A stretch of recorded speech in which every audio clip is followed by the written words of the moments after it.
Yes. So for the people who have been using the CGMs, right, the continuous glucose monitor, and then they see the fluctuations throughout the day, the pattern, and then they're like, okay, maybe this reading that I see is like there's a difference between the glucometer and the CGM sensor, and they're like, okay, it's not showing me an accurate data, but I still have to look at it because I can see it for 24 hours a day, right? And then even so they are constantly going back, and there is some stress, even if the spike is really not because of any meal, they would constantly question those spikes rather. So what would your advice be for people who are like first timers using CGM for the very first time? Like what would be your advice for them?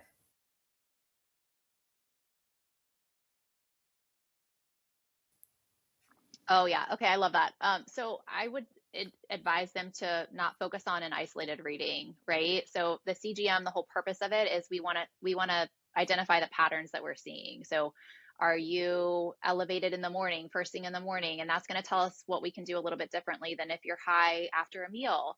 Or maybe someone's high, every Thursday at 9 p.m. because they went and had pizza with their buddies, or. So I think for me, it's let's focus on the patterns and not get too caught up in these isolated readings, in order to understand what's going on and where we can intervene. I have so many patients on CGMs. I find them to be incredibly powerful tools to help you learn how different foods are impacting your blood sugar.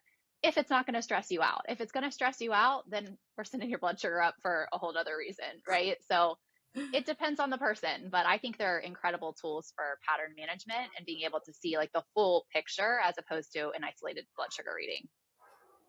All right. Yeah, Brittany, I think that's such a good point. It's like this for people who really try to strive for perfection with the data readings from a CGM, they're setting themselves up for failure for a number of reasons, whether it's increasing stress or just knowing that like it's blood sugar on some levels, sometimes it's going to do what it's going to do. Like there are factors that are happening in your body that you can't always control. It's not always about the food that you consumed. It's not always about exercise or lack thereof. Sometimes it's your stress. Sometimes it's your sleep. Sometimes it's that you're sick, and ignoring some of those other potential causes and just thinking, oh, I ate this and my blood sugar is high. What did I do wrong? It can be really hard for people mentally to kind of work through that. That's true. That's so true. So, not talking about the variables now, I wanted to make it. So, I really want to understand these, like, a bit. So, there's like a big curiosity, like, why do so many Americans who are eating salads and also like whole grains and healthy foods, why do they still see sugar spikes, even with all these healthy foods that are there in Costco and whatnot? Do you want me to go first this time, Brett? Oh, sure. Yeah. Um, I don't remember. I think that there are, like I was just mentioning, so many factors that are affecting blood sugar outside of just the foods that we're eating. And there's also a lot of foods in our day to day diet that are disguised as healthy foods that are not actually healthy foods. I'm thinking things like granola bars or granola in general, even yogurt. Mhm.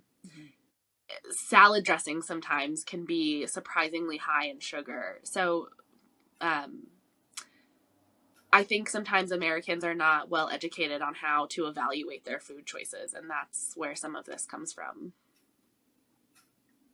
Yeah, I would agree. And I think there's, kind of piggybacking on what Kelsey said, there's this misconception that food is the only piece when it comes to managing diabetes. One of the most surprising things that sends your blood sugar up is stress. I have seen people, I mean, skyrocket from an A1C of like 7 to 10 over a stressful time in their life. And that's not talked about a lot. Stress management is not something, our cortisol levels are rising. And we're just thinking, what's going on? I have no idea why my blood sugars are all of a sudden high. So I think, even outside, like if you really are, focusing on really healthy food choices, um, there can be other factors that are impacting it as well. That's true. So it's not just food; it's stress and the other things as well. Like maybe the lifestyle was such from the beginning, right? So it's like it's a giant ball kind of thing with all these things. So it's not just one factor.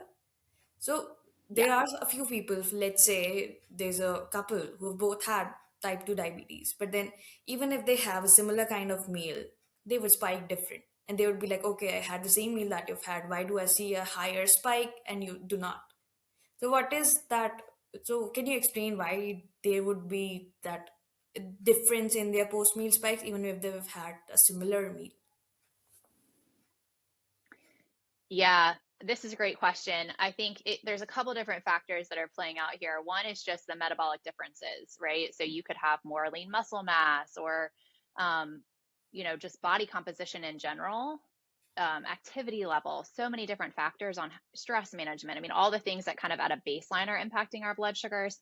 And then the length of time that you've been living with diabetes is also so important. If you've been living with type 2 diabetes for 10 plus years, you may have significantly worse beta cell function. So your body's not producing insulin at the same rate as someone who maybe was just diagnosed and their A1C is much lower and they caught it much sooner.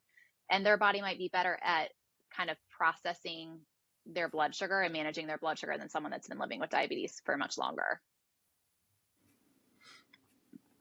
What are your thoughts, Kelsey?